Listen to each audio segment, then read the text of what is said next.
Ladies and gentlemen, exposing hapa hivi kama kama kawa maukweli bila kushtuka.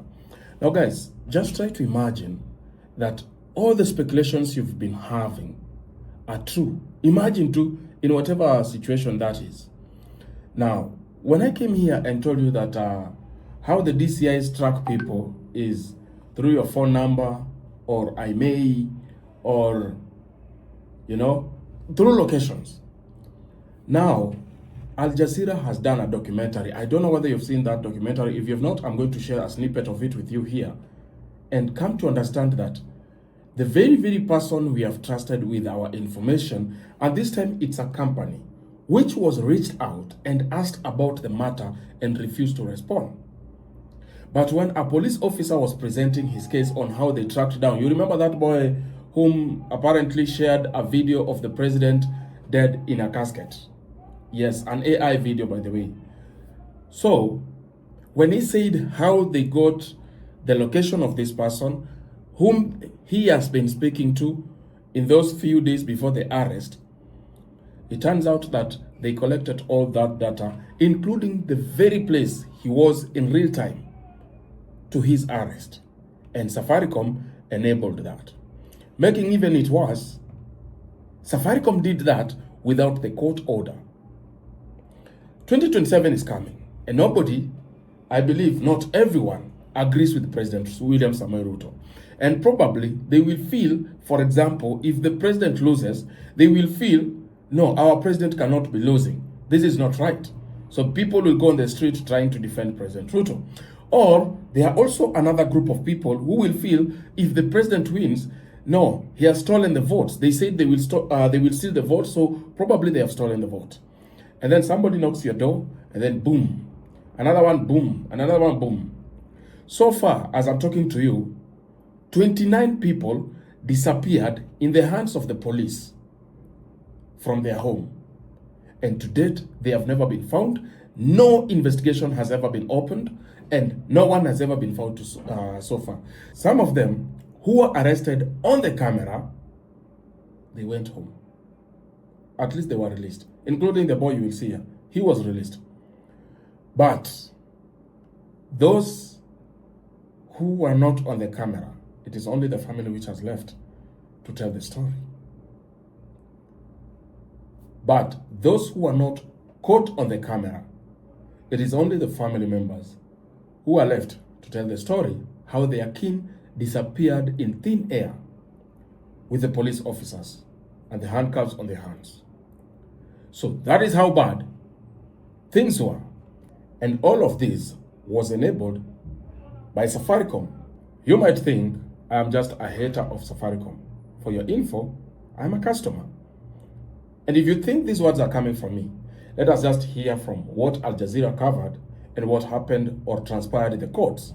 Make sure you subscribe, you hit notification bell at the end of the day, guys. It is all about information.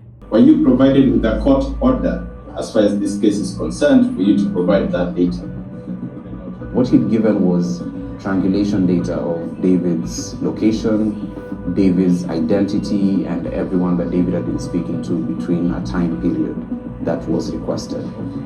And his answer was shocking because at that time they had no court order. The order is not there. It's not there.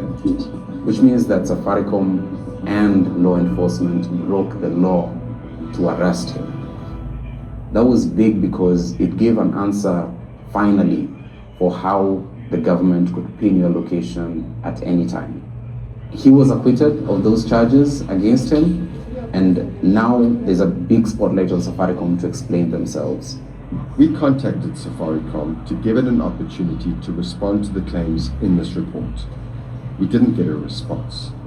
But the surveillance story in Kenya is not just about one company holding the data of millions, or a government increasingly willing to blur the line between criticism and terrorism. Each on their own can hold enormous power, but together they form a system that is undermining one of the pillars of democracy. Privacy is a foundational and an important right in the context of a democracy. If your financial transactions are tracked, if your movements are traced, if your communication is intercepted, there is nothing else that people can do in such an environment other than to self-censor. And once self-censorship happens, then free expression collapses. And once free expression collapses, then democracy collapses. There's so many things that we take for granted in a functional democracy that are almost completely absent in Kenya, and privacy is one of them. The ability to have space whereby you can be critical and you can meet with other people who are critical, and you can develop a language for what it is that makes you dissatisfied with your state, and that you can organize around that. That is all predicated on there being a private domain to communicate with other people. And that is what is being attacked by this surveillance regime. And that, ladies and gentlemen, leaves us with only one question. What is Safaricom planning for us come 2027? And this is why I call the local media Kidere media. If you're a fanatic of Citizen TV, NTV, KTN, just be watching the soap operas and Nigerian movies, because they don't even play the Kenyan movies anymore.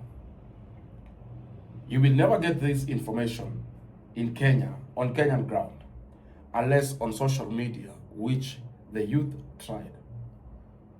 Subscribe to this channel for more information like this, which will brutally scrutinize each and everything and ask questions. So come 2027, what is the government and Safaricom has for us? What is their plan? Are they already listening to us at the moment as I talk to you?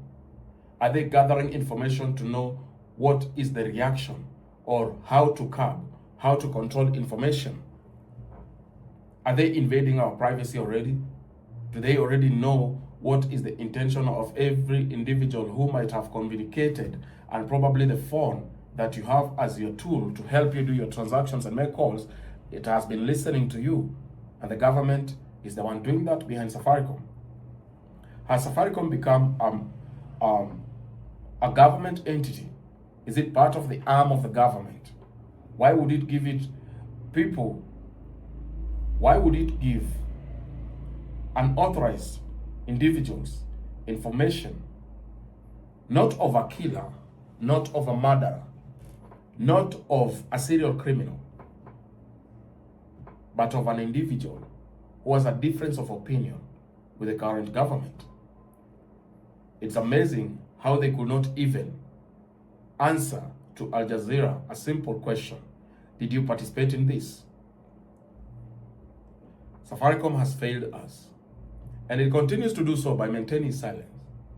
Will they ever compensate the families who lost their loved ones due to their actions? Will they ever win the trust of Kenyans again? Or is it high time Kenyans needs to call? Or is it high time that Kenyans need to reconsider a new telecommunication for the purpose of their own safety and privacy? Subscribe to 𝐜𝐶𝐳𝐵 for more news like this and intel.